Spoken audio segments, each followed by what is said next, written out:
So domestic servitude really is like the ones we call live-in help. So you get somebody, typically that's what it is, you get somebody in to help you, or it could be like Dilba say, your wife, you bring in a woman and it's child.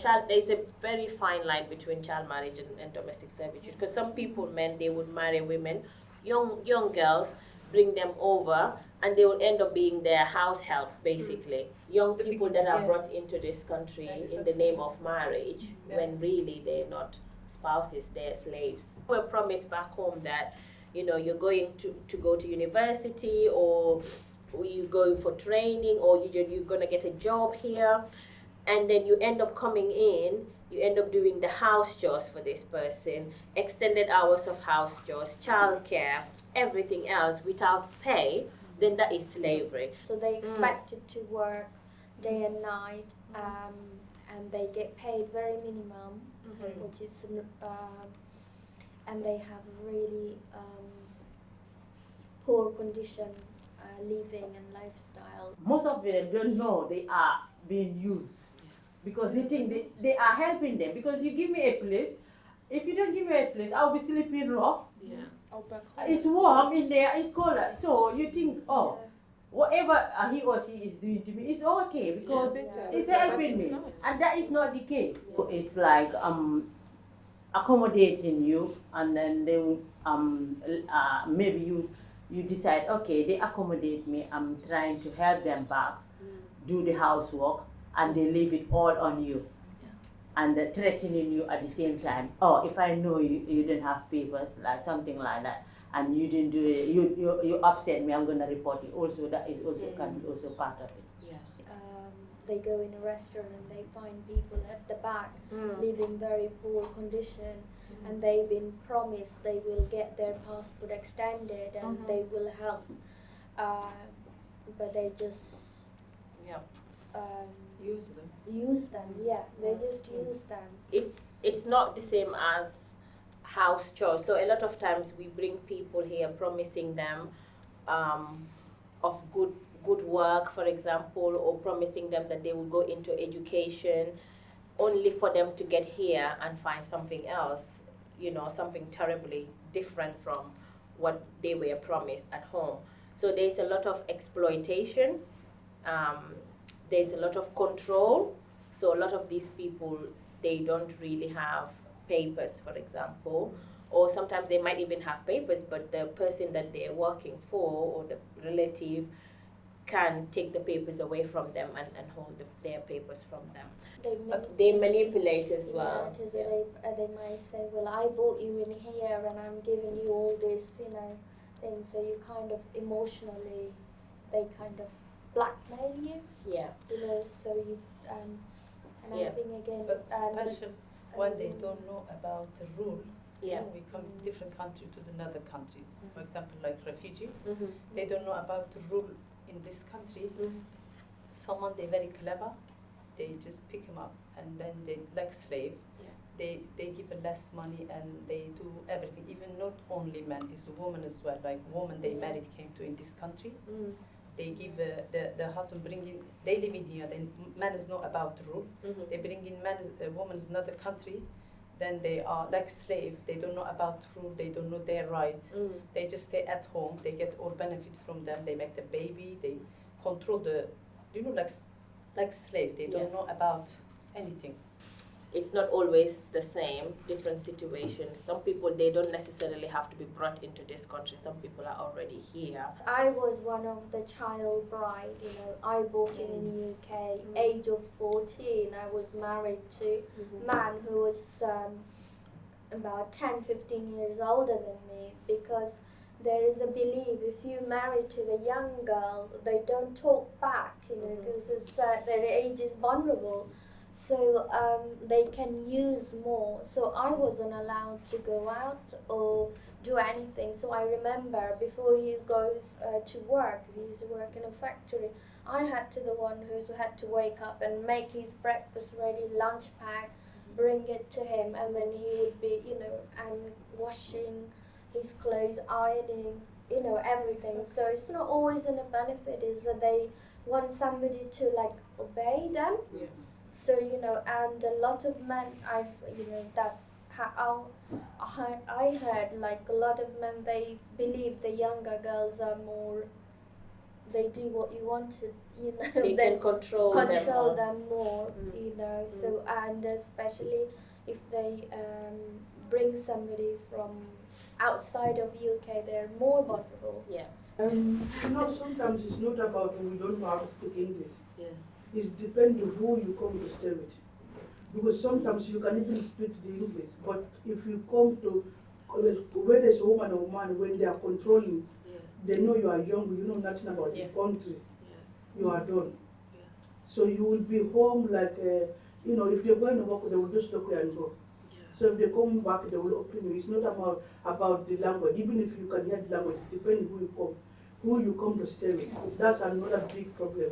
Because you get told everything is your fault, and how grateful you should be for giving opportunity, coming and living in UK, and in a most exciting country. So it's like a bird. Before they fly, they cut their wings, so they won't fly.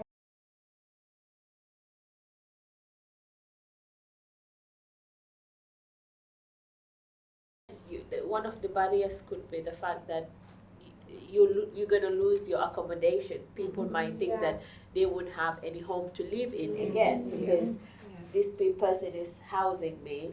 If I report them, and then I'll be in the streets. Mariama talked about balancing the cold weather and the warm home. So if you kind of like balance the pros and cons, sometimes that can restrict you. Even though we know that there's help out there, but if you don't know that, these things can just make you stay. But often they don't want to come out because they fear again. We speak before. They could deport it to her. Yeah.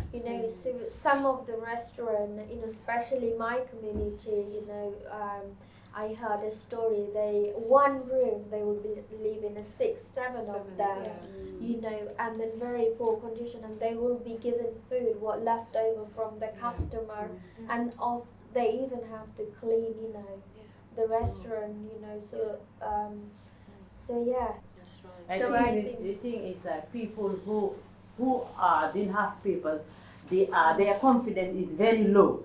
Yeah. And they use that. And language as well. Their confidence is very low in the sense that they will want you to socialize with others who can like enlighten you to whatever is going around or where you can get help. They want to keep you in a circle that you will not move, you will not be aware of where you can get help. So all those things also. So the thing is, how can we help those people, or how can we support those people? That is the question. But also you get used to it. It becomes your day-to-day life. For mind control, you don't feel that you need to ask for help. You normalize it. You get more emotionally attached to the person. So I think when you emotionally attach to the person, it's hard to know. Honor thing, isn't it? The honor of your family. Because if you talk about it, or if you go out, that could be, you could be insulting your community by telling you should be staying inside. Because there is always saying, what happened inside, it must stay inside. I believe that over people perpetuating this control are not above the law.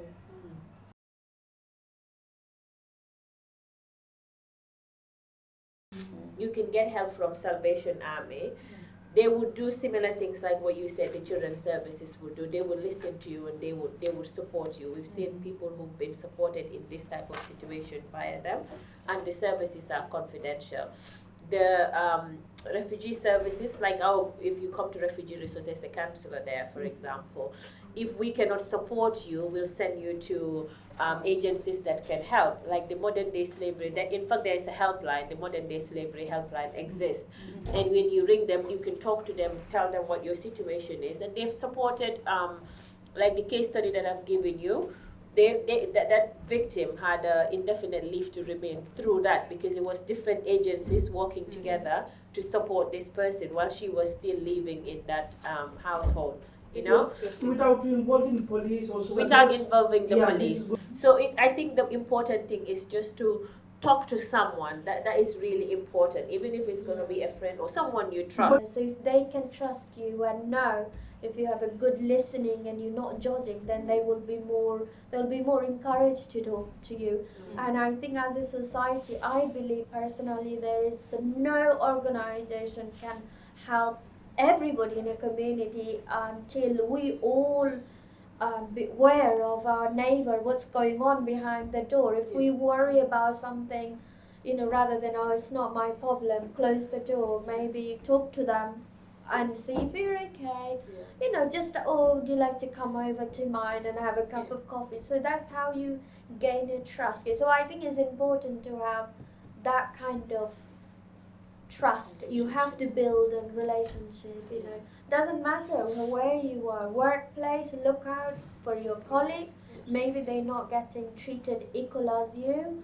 Maybe your next door neighbor, maybe cleaner, maybe wherever you go, even supermarket sometimes you can see.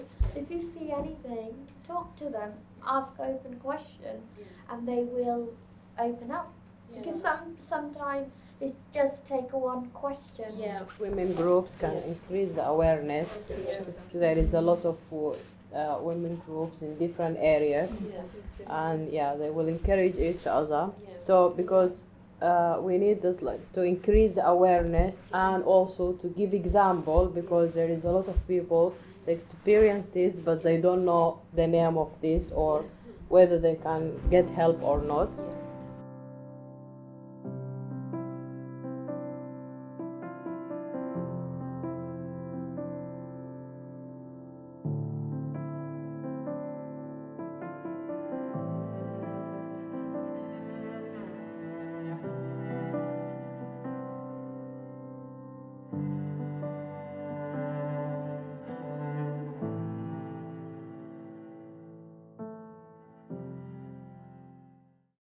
Ba-da-bum, bum, bum. Ba-da-bum, bum. Ba-da-bum, bum, bum.